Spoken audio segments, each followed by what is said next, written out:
Je vous salue de là où vous nous suivez, amis auditeurs de la fréquence mariale. Bienvenue à ces programmes psychologiques. Voici mon problème. Bonjour à Papa André Tandala. Bonjour Maman Régine et bonjour à tous nos chers auditeurs. L'essence de la honte et de la dignité pour favoriser le respect des valeurs, c'est le thème de ces jours, Papa André. En effet, oui. Voilà, vous avez la parole pour l'exposer. Merci beaucoup.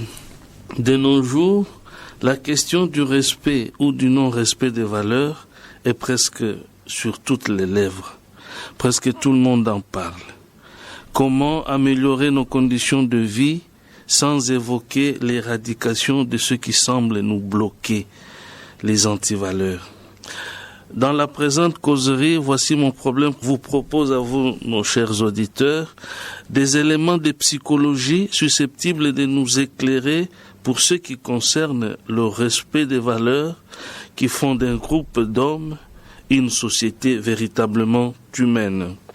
À cet effet, deux concepts sembleraient de grande importance, à savoir le sens de la honte et le sens de la dignité.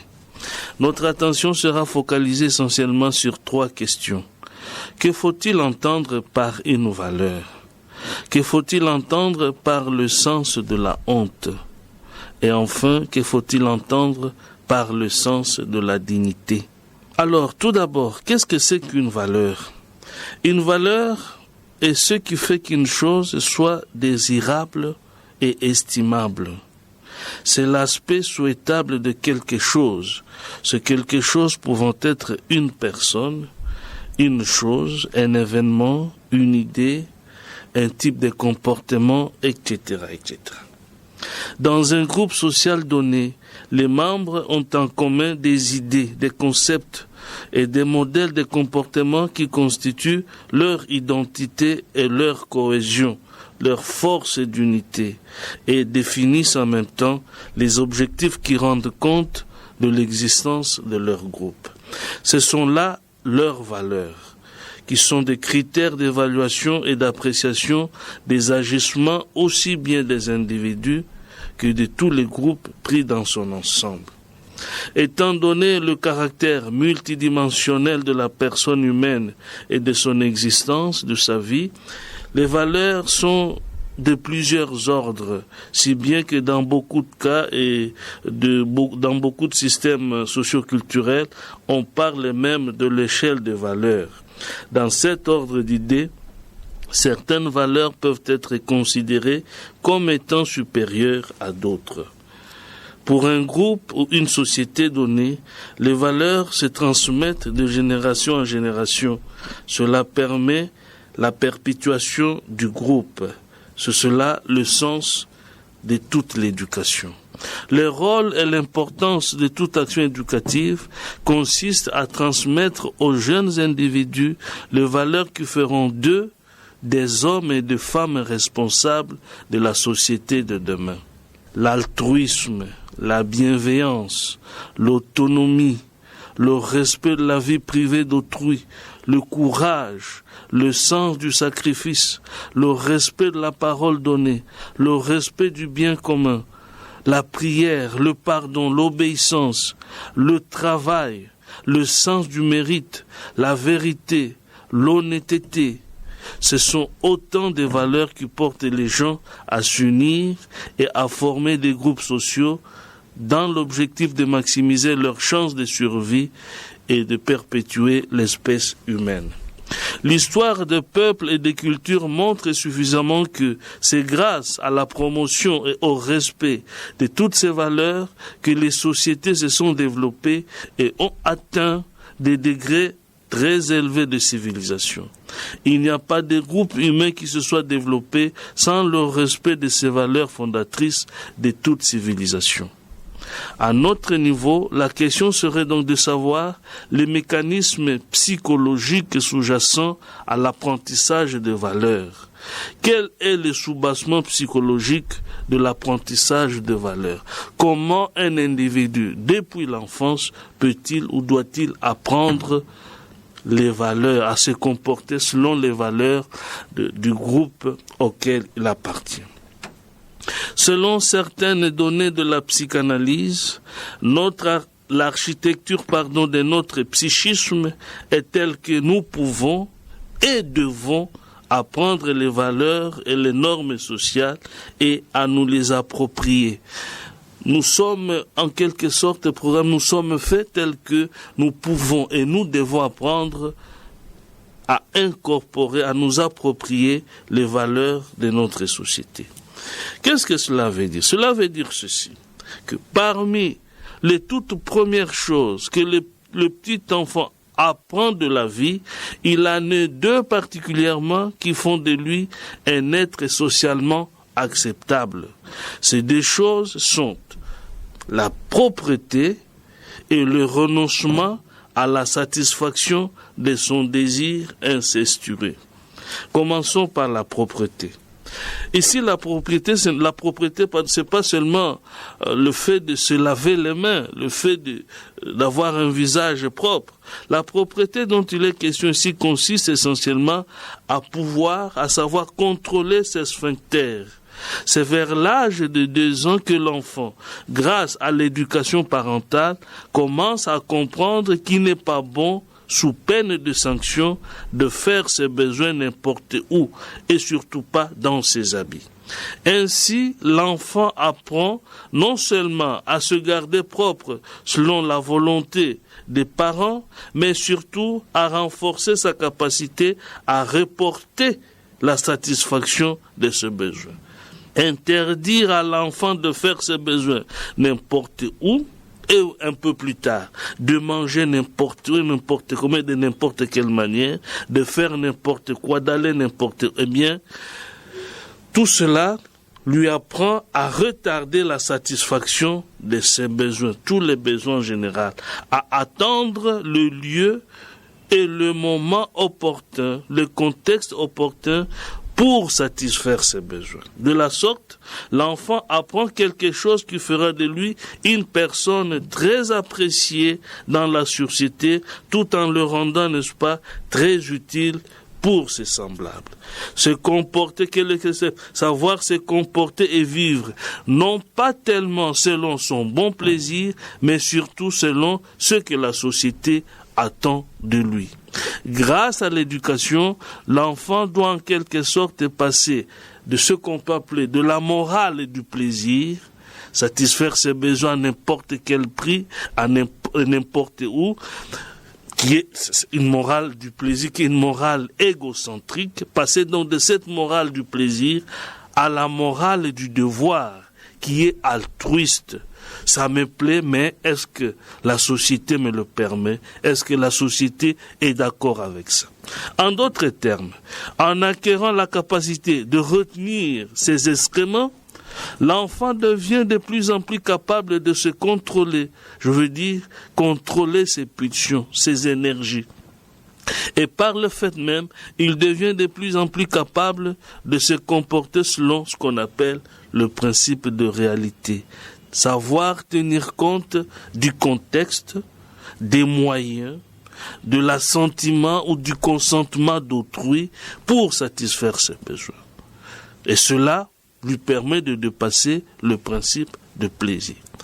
Il apprend à se retenir, à se contenir, à se sacrifier, à faire ce qu'il faut à la place et au moment qu'il le faut. Bref, il apprend à se conformer aux exigences de la société, à se rendre donc socialement acceptable et utile. C'est ça la propreté. Deuxièmement, le renoncement à l'inceste, ce n'est pas une nouveauté sur ces antennes.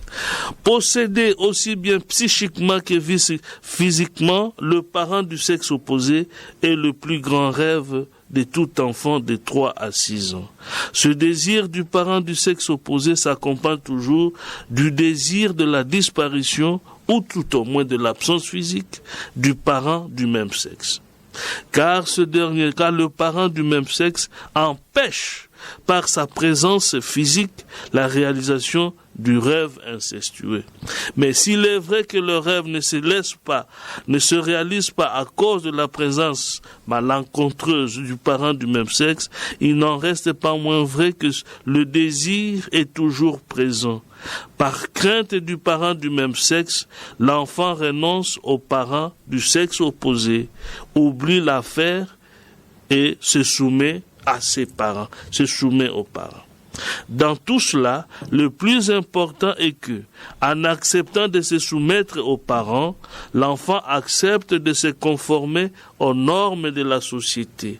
Et par le fait même, il se rend socialement, encore une fois, il se rend socialement acceptable et utile.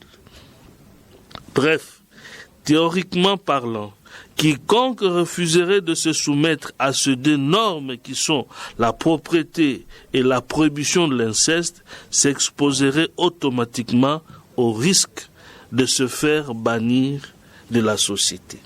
Ces deux impératifs constituent donc les socles sur lesquels se construira la conscience morale de l'individu.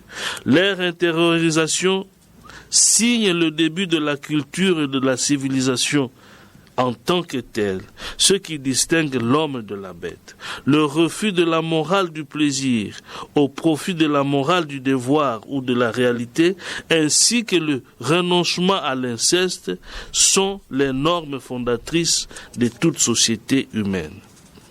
Bref, l'acceptation des valeurs et la volonté de s'y attacher sont rendues possibles par l'intériorisation des normes sociales grâce à l'autorité parentale, ou pour être plus précis, grâce à l'autorité paternelle. Qu'en est-il alors du sens de la honte et de la dignité par rapport à tout cela ? L'une des conséquences majeures de l'autorité paternelle dans le psychisme de l'enfant, c'est précisément l'acquisition de l'autonomie par l'enfant par rapport à la mère, ou mieux le sevrage psychologique de l'enfant. La présence et l'autorité paternelle doivent amener l'enfant à se rendre compte de l'illusion qu'il avait à se confondre avec la mère et à croire que la mère était uniquement pour lui et pour lui seul. Pareille illusion avait poussé l'enfant à s'idéaliser lui-même en se prenant pour modèle, devenant amoureux de lui-même au point d'ignorer que les autres, en commençant par la mère elle-même, que les autres ont autant que lui le droit de vivre et d'être heureux et respectés. C'est ce qu'on appelle le moi idéal. Le moi idéal, c'est le sujet tel qu'il se voudrait quand il était encore bébé. Il voudrait être au centre de tout, être servi par tout. Le moi idéal.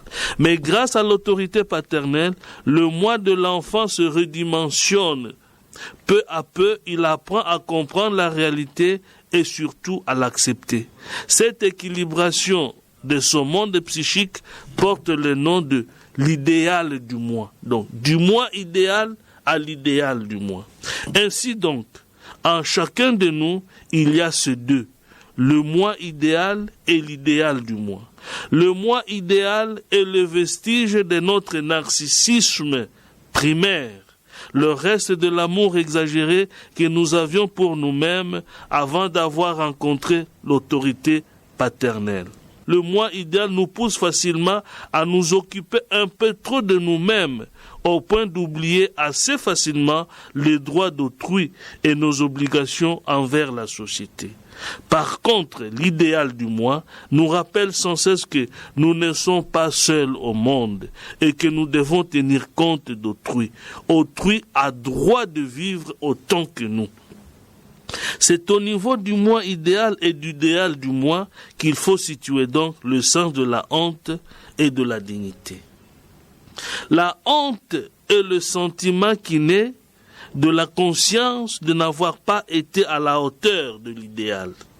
On a honte parce que on a fait ou subi quelque chose qui a terni l'image qu'on se fait de soi-même. On a honte parce qu'on n'a pas été à la hauteur.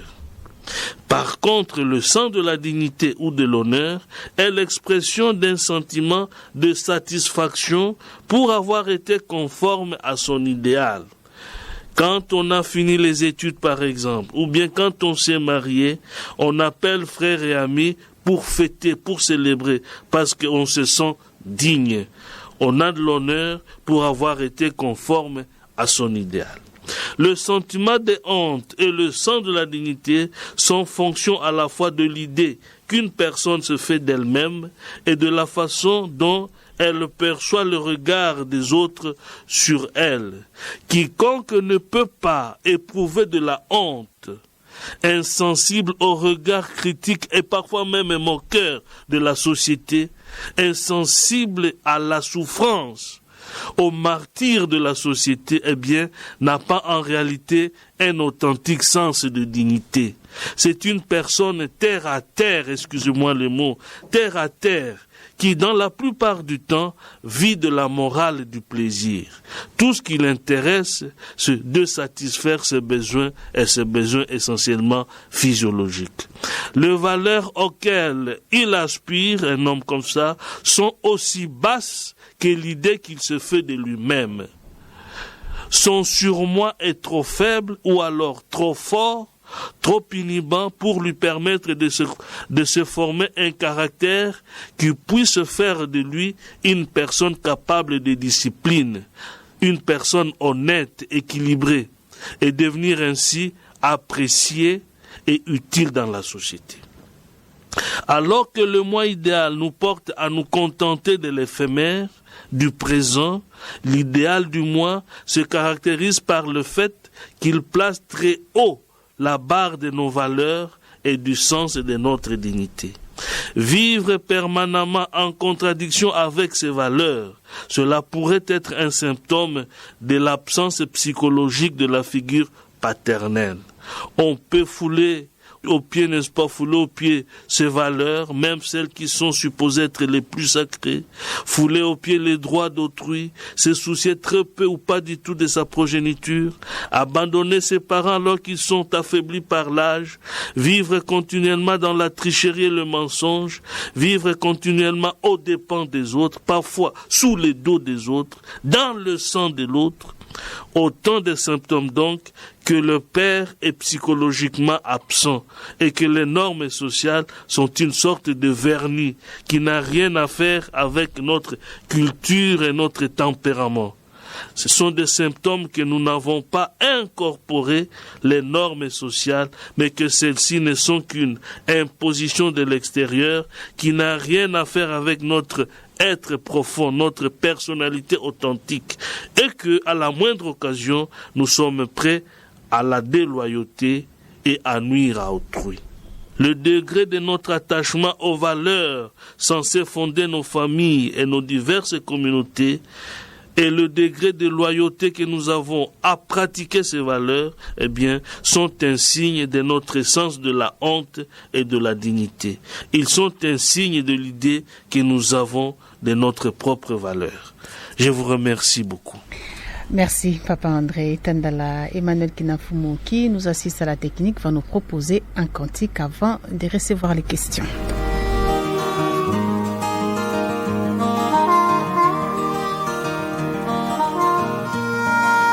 Échanger d'abord nos différences, partager ensuite nos talents, échanger aussi nos ressemblances, partager nos rêves les plus grands, échanger d'abord nos différences, partager ensuite nos talents, échanger aussi nos ressemblances, partager nos rêves les plus grands, transformer nos mystères en lumière, transformer même nos nuits en jours, effacer nos étroites frontières,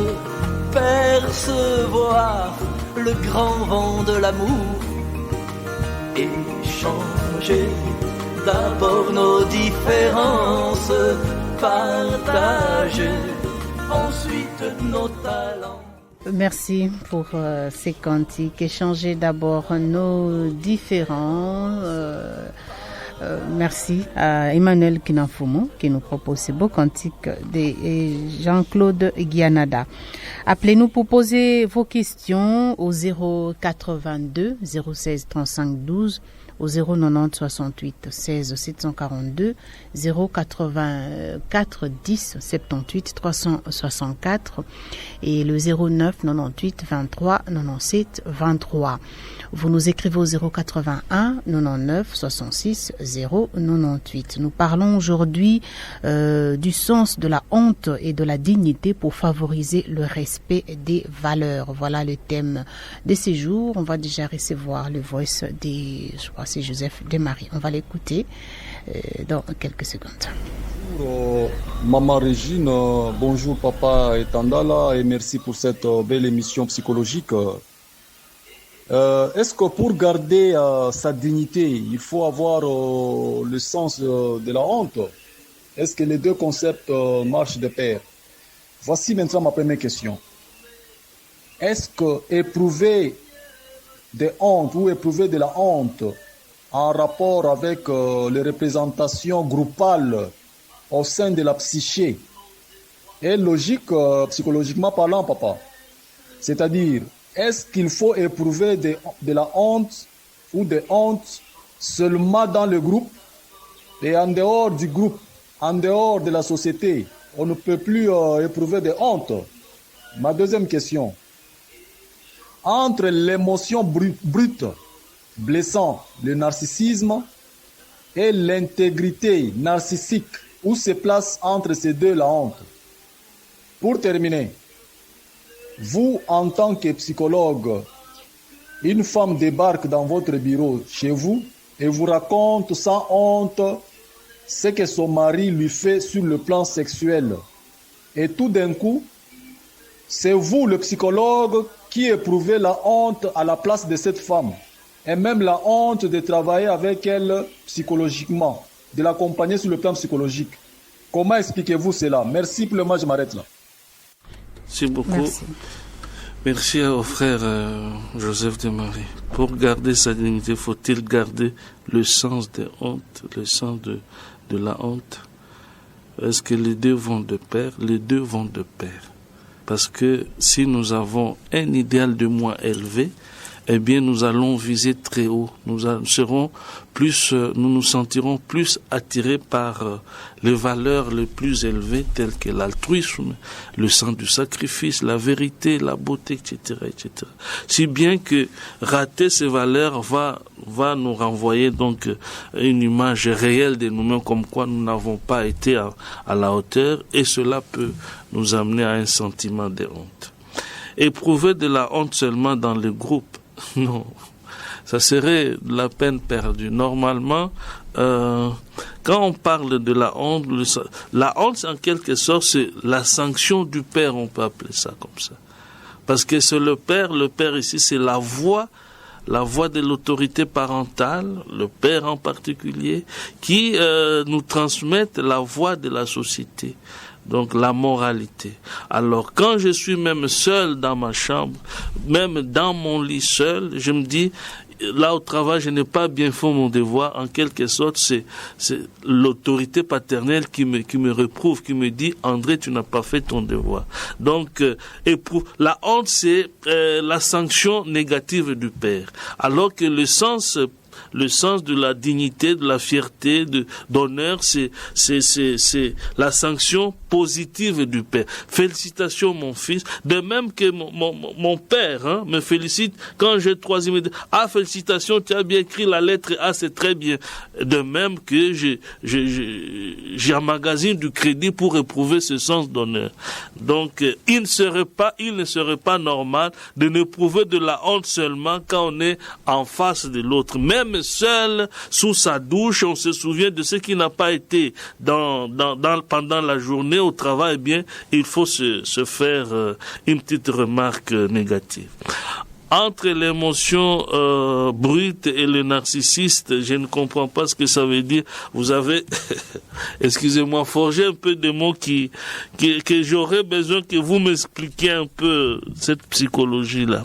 Une femme dans mon cabinet de psychologue, moi je dis franchement que ça relève de la ou soit de la fiction. Vous faites ce qu'on appelle une fantaisie, mon frère. Hein.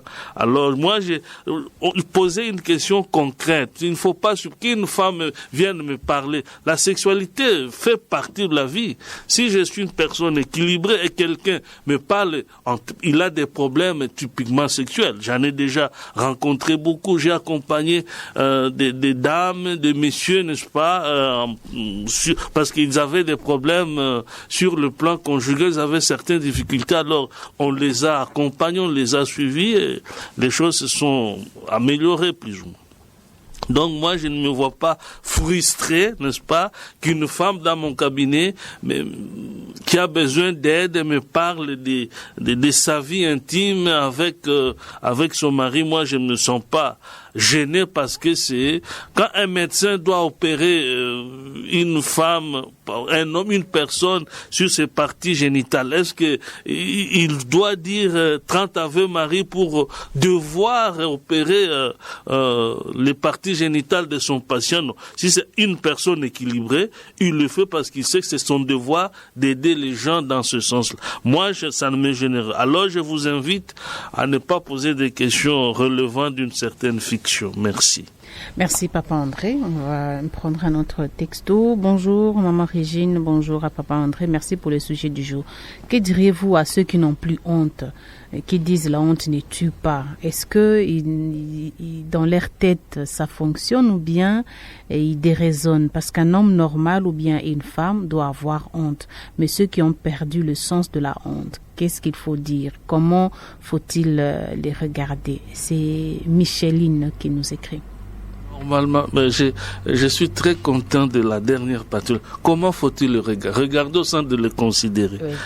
C'est des gens qui font beaucoup de compassion, qui devraient susciter de compassion. Ça veut dire, très probablement, c'est des gens qui ont souffert ce qu'on appelle l'absence psychologique du père. Hein?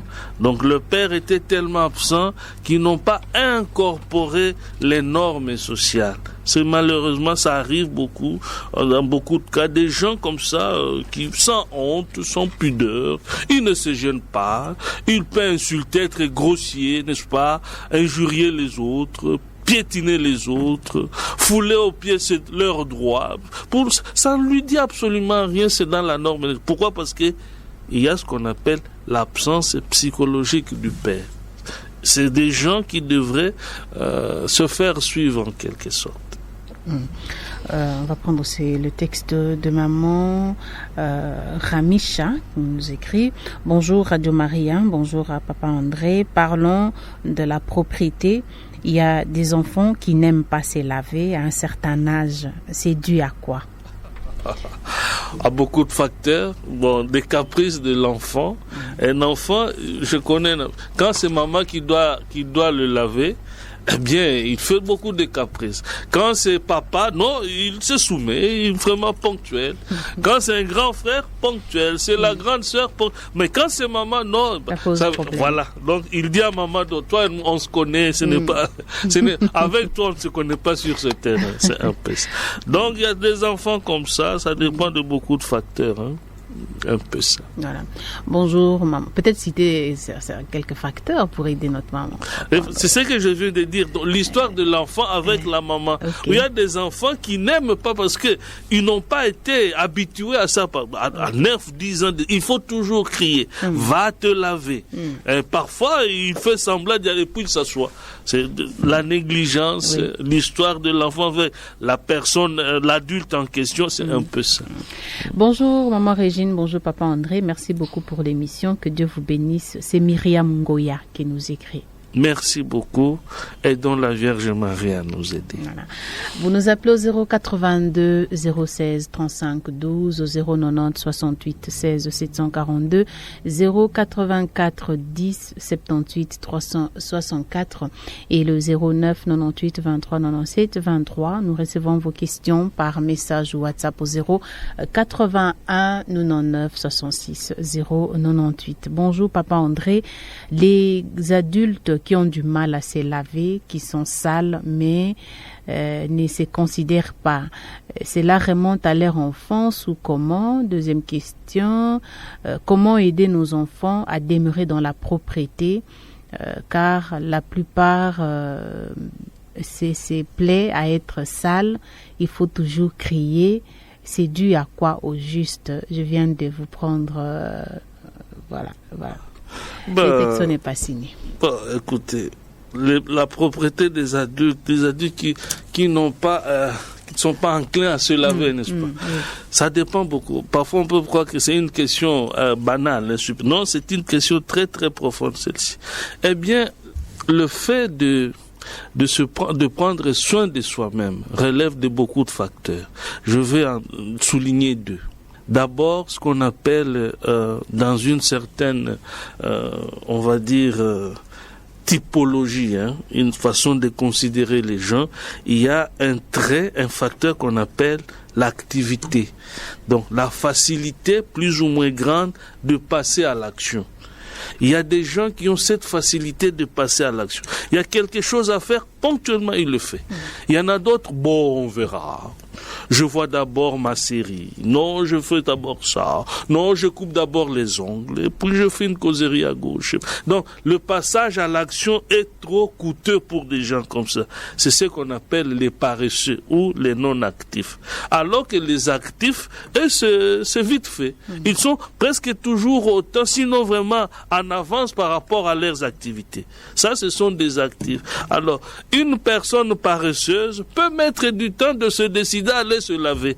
Elle n'a rien à faire, mais elle tourne le pouce, on ne sait pas quand est-ce qu'elle va se laver. Ça, c'est un facteur. L'autre facteur, peut-être le plus significatif, ça. Donc là, l'humeur, la timide, l'humeur. Il y a des gens qui ont une humeur tendanciellement allant vers le négatif. C'est des gens tendant vers la mélancolie, la tristesse et donc la négligence de soi. Donc le manque des envies. Vous avez l'impression qu'il n'a envie de rien. Et si c'est car peut-être que ça peut être un état dépressif plus ou moins chronique. Ou de celui-là, il ne se lave pas assez. Peut-être que ce dynamisme-là, c'est l'humeur qui le tire vers le bas en quelque sorte. C'est un peu ça. La propreté des adultes, c'est un indice d'une bonne santé mentale, la propreté. Voilà. Sans aider les enfants à être propres, il faut les habituer. Si la maman a l'habitude de laver les enfants, cela peut marquer positivement les enfants. Sans les rendre des névrosés de la propreté, il faut se laver 11 fois par jour. Ça ne va pas. Tout excès nuit. Voilà. On va prendre un autre texto. Bonjour Papa André, merci de vous retrouver encore toujours dans des thèmes très intéressants. J'aimerais savoir, Papa, comment aider nos enfants à grandir dans la sérénité en parlant de ce qui est de l'inceste. Est-ce qu'on peut dire que ceux qui ont des déviances sexuelles aujourd'hui n'ont pas été bien surveillés pendant cette période d'enfance? Jean-René. Merci beaucoup, frère Jean-René. Très bonne question. De façon globale, comment aider les enfants à bien grandir?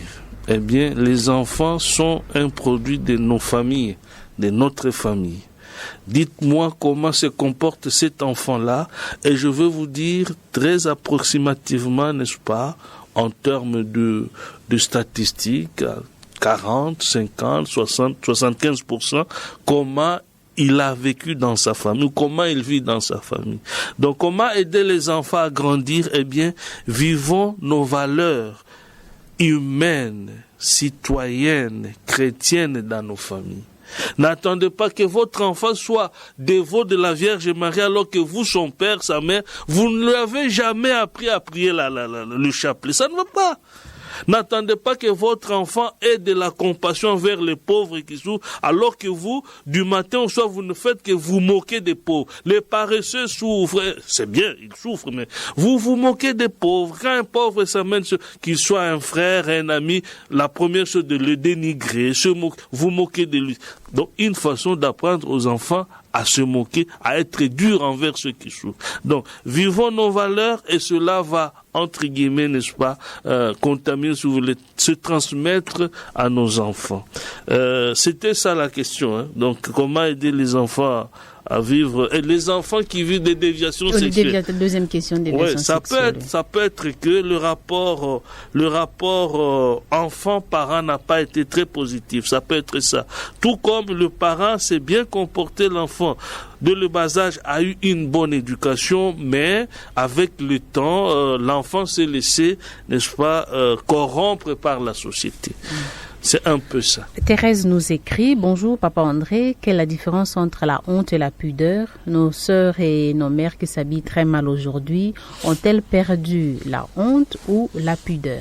C'est une nuance. La pudeur, c'est que je ne fais pas ça parce que ça touche à ma dignité. J'ai cette pudeur-là. Ou bien ça blesse la sensibilité de mon entourage. Je ne voudrais pas me présenter torse comme ci, comme ça, parce que ça heurte la sensibilité de mon entourage. Oui. Ouais. Alors que la honte, c'est je me culpabilise en quelque sorte. C'est un peu la voix du père inconsciemment qui me dit: eh bien, fiston, là, tu t'en pas bien fait. J'ai honte de ce que j'ai fait.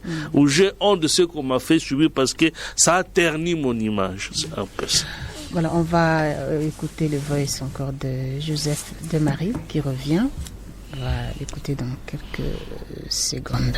Oui, cher papa, j'explique un peu ma toute dernière question. Je parle d'une femme qui vous explique, par exemple, que son mari lui fait de la sodomie. Son mari sent mauvais lorsqu'ils sont au lit. Et vous, en tant qu'homme, sexuellement parlant, vous sentez un peu... vous avez cette honte, vous éprouvez cette honte à la place du mari de cette femme-là. C'est un peu ça ma question. Ma deuxième question, je suis en train de me poser la question. On est coupable parce qu'on a honte quelque part, ou on a honte parce qu'on est coupable? Je m'explique. Malgré les louanges de son entourage, une femme ressent toujours la honte profonde, une sorte de honte profonde parce qu'elle est convaincue de ne jamais être à la hauteur de ce qu'elle devrait être. Est-ce que cette honte-là n'est pas coupable? Alors, il y a aussi, pour terminer, des tribus, une tribu réputée ne pas avoir jamais honte. Je m'excuse, je parle ici un peu de Bangala. Souvent, d'une façon générale, on dit qu'ils ont un langage, ils sont sans pudeur. Ils sont sans honte lorsqu'ils posent des actes ou lorsqu'ils parlent des choses. Est-ce que c'est inné? C'est héréditaire? Merci papa et bonne journée. Femme, vous revenez avec la question d'une femme dans mon... Je vous ai déjà dit que j'ai déjà suivi des femmes en tant que psychothérapeute. J'ai eu des cas de femmes qui avaient des problèmes de sexualité, des hommes aussi. C'est pas la peine de dire de quel cas il s'agissait exactement. Sachez seulement que c'était des problèmes à caractère sexuel. Et je n'ai pas, si je pouvais rougir, je suis noir de peau, je ne pouvais pas rougir. Hein.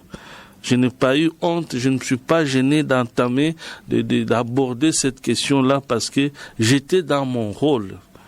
Quand, je répète, quand mettons un papa Mukambi, hein, pour ceux qui comprennent le donc un homme engagé, engagé qui aide le prêtre dans la pastorat. Donc un homme d'une certaine moralité, n'est-ce pas? Eh bien, il est quand même médecin, gynécologue, papa mon quand même gynécologue. Quand il doit soigner une dame qui a des problèmes dans son anatomie féminine, ses parties génitales, je me demande, est-ce que cet homme-là, s'il est normal, psychologiquement équilibré, il doit se confesser d'avoir touché les parties génitales d'une femme? Excusez-moi, vraiment, je le dis avec beaucoup de franchise et de simplicité. Je ne pense pas. Moi qui vous parle, je suis psychologue et j'ai des cas de psychothérapeutique où j'aborde des questions de sexualité. Prenez les questions de masturbation, éjaculation précoce, vaginisme, donc des douleurs dans le rapport sexuel. J'aborde ces questions-là et je n'ai pas honte parce que je suis dans mon rôle d'aider les gens à être épanouis sur tous les plans, particulièrement sur le plan psychologique. Je ne rougis pas. Ça, c'est la honte et le sens de culpabilité. La deuxième question, la honte, je comprends ça dans le sens de différence entre la honte et le sens de culpabilité. Le sens de culpabilité, c'est finalement le sentiment, on va dire, le sentiment inconscient d'avoir gâché sa relation avec sa mère et qui va se répercuter à l'âge adulte, avoir gâché sa relation avec sa mère quand on était tout petit, à 6-12 mois, n'est-ce pas, et qui va se répercuter sur la vie consciente de l'adulte dans les humeurs et se manifester par les humeurs tendant vers le bas. Donc, les dépressions, les états dépressifs, etc., etc. Alors que la honte, c'est un sentiment conscient de n'avoir pas fait son devoir, d'avoir manqué à son idéal. C'est ça, la honte. Donc, le sentiment de culpabilité est plus ou moins inconscient, alors que la honte, en général, c'est une émotion, on en est conscient. Les Bangalas n'ont pas honte. Moi, je suis pas un grand connaisseur de langue, mais je sais que le terme de honte a son équivalent en lingala. Donc, les Bangalas, c'est des gens normaux. Bon, moi, ce que je veux dire pour couper, pour faire bref, une énième fois, mon frère, évitez de faire de l'amalgame. C'est pas parce que vous avez rencontré 3000 Bangalas qui se comportaient d'une certaine façon et de là conclure que tous les Bangalas sont comme ça. Ça ne va pas. Je peux avoir rencontré 42 000 Chinois et je dis que tous les Chinois, je suis dans l'erreur. Chaque personne a son histoire. C'est un peu ça. Les Bangalas ont honte, éprouvent de la honte aussi. J'ai des amis Bangalas et j'ai des expériences de la vie avec les Bangalas. Un peu ça. Bonjour Radio Maria, c'est Souverain Bayakala depuis Mangafula. Sa question, un psychologue du quartier avait dit que se laver quotidiennement n'est pas bon. Quel est votre point de vue? Non, c'est pas une question qu'il faut poser au psychologue ou aller poser cette question aux médecins. Oui. Ils vous diront quelle est l'importance de la toilette du corps dans la vie de quelqu'un. Alors, il ne faut pas prendre une opinion comme ça, vous ramassez une fois, vous dites, allez demander un spécialiste de la santé du corps. Si c'est lavé quotidiennement. Allez, dis donc. Merci beaucoup pour la question. Voilà, on va rappeler le numéro pour les appels 09 98 23 97 23 084 10 78 364 090 68 16 742 et le 082 016 35 12. Écrivez-nous 081 99 66 098. On va continuer donc à parler du sens de la honte et de la dignité pour favoriser le respect des valeurs. Bonjour à l'équipe de cette émission. Voici mon problème. Merci pour la matière du jour. Parlons de la dignité. Aujourd'hui, la plupart des femmes ont perdu cette dignité. C'est dû à quoi? Est-ce que c'est le fait de copier les valeurs étrangères ou c'est comment, selon vous, Papa André? Bon, écoutez, encore une fois, une amalgame. Dire que la plupart des femmes ont perdu la dignité. On voudrait d'abord partir de faits très simples. Quelles sont ces statistiques qui nous disent, qui nous montrent que ici chez nous au Congo, mettons ici chez nous, il y a 43 millions de femmes. Et de ces 43 millions de femmes, plus de 50% n'ont pas le sens de dignité. Quelle est cette étude psychologique, ou je sais pas moi, psychologique, qui montre que la plupart des Congolaises ont perdu le sens de dignité? Il faut éviter des phrases comme ça, trop englobantes. Eh bien, quand vous allez dans votre paroisse, je sais pas si vous êtes chrétien, ou votre église, le dimanche matin, voyez comment les dames s'habillent. Vous allez dire qu'ils n'ont pas le sens de dignité? Comment elles prennent soin de leur corps? Mais c'est parce qu'ils tiennent à leurs valeurs. Elles tiennent à leurs valeurs. C'est pour cela qu'elles s'habillent bien, convenablement. Elles s'arrangent, se font bien coiffer. Elles tiennent leur famille. Elles travaillent pour que les enfants mangent. Ça, c'est tout.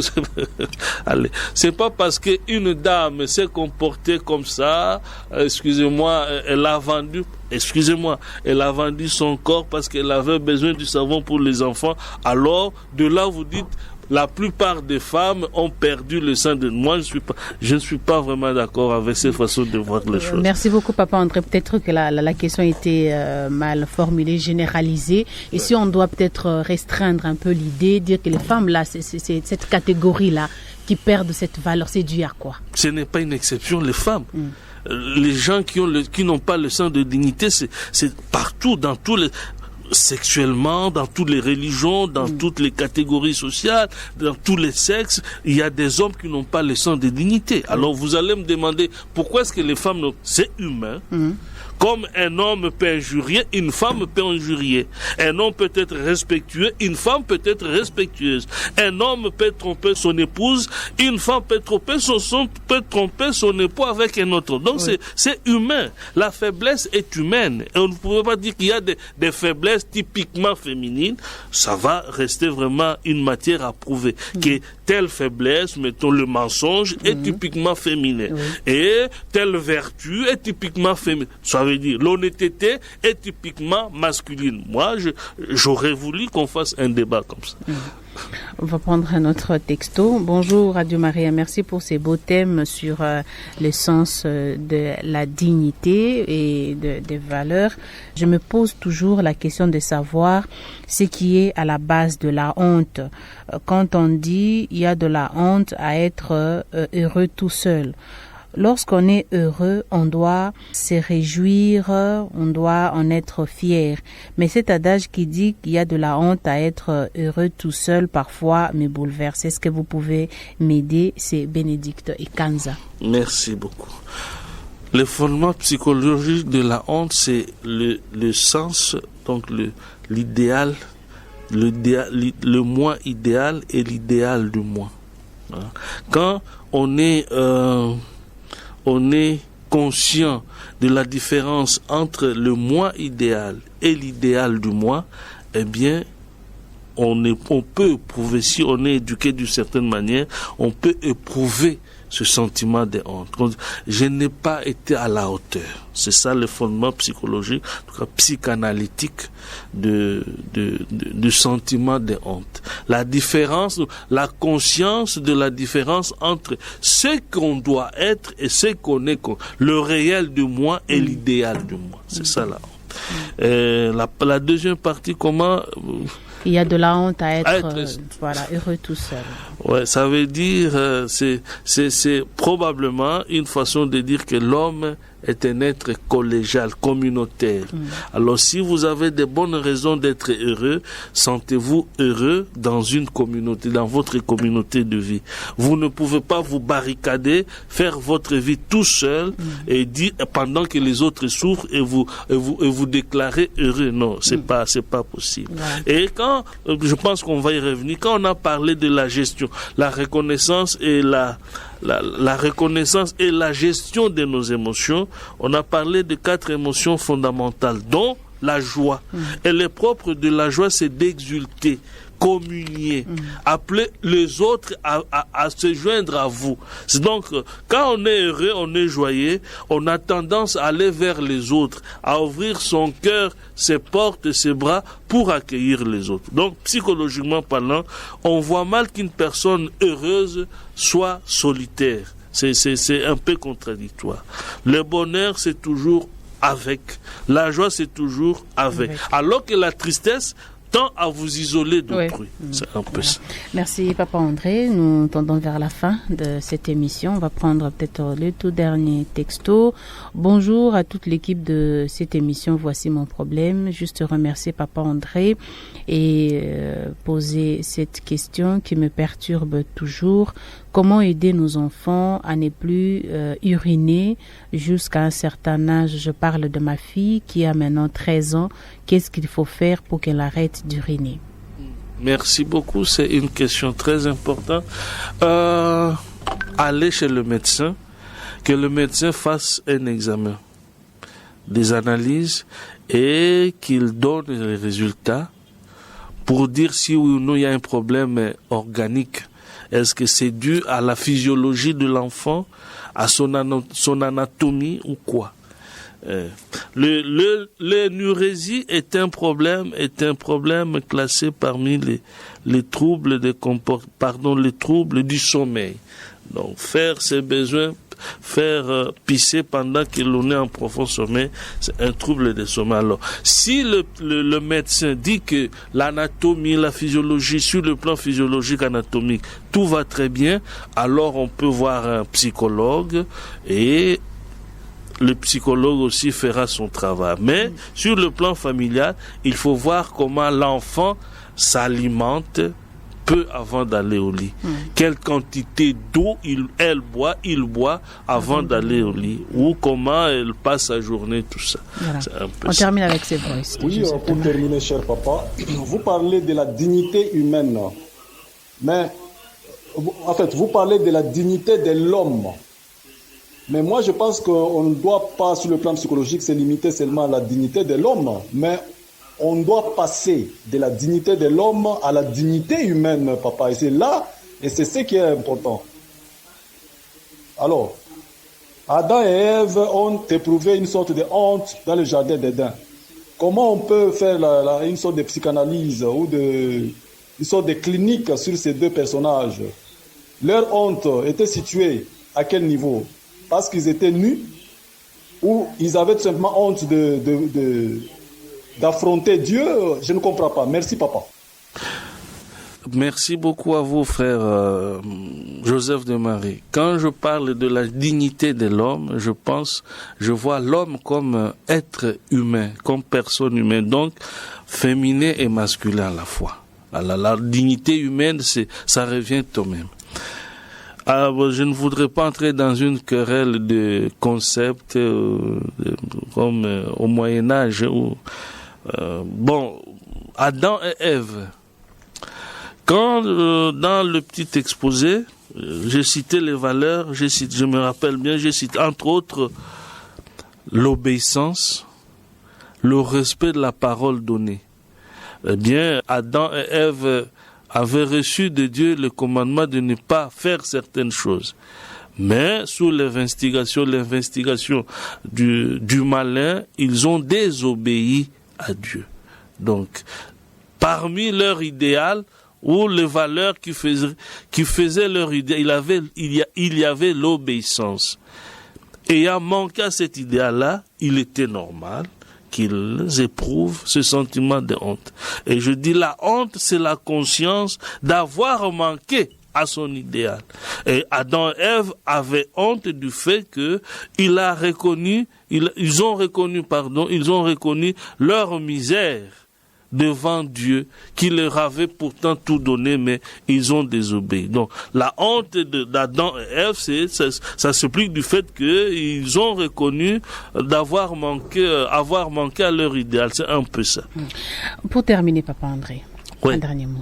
Merci beaucoup. Merci à Maman Régine, merci à Papa Kinanfoum, à toute l'équipe, à tous les auditeurs, même ceux qui n'ont pas posé de questions. Je voudrais, pour finir vraiment, il semblerait que je sais pas comment ça s'appelle encore, mais comment il faut, la formule ou la devise, voilà, la devise de notre très cher père, le cardinal Feu Malula, Oui. disait, je suis fait pour l'excellence. Donc, quand on a un idéal pareil, eh bien, on passe son temps à refuser la médiocrité avec tout ce qui lui ressemble. Et je pense que quand on n'a pas cette conscience qu'on est fait pour l'excellence, il est très facile de tomber dans la médiocrité, donc d'oublier les valeurs. Je pense que c'est un souhait que chacun comprenne que, en tant qu'être humain, nous sommes faits pour l'excellence.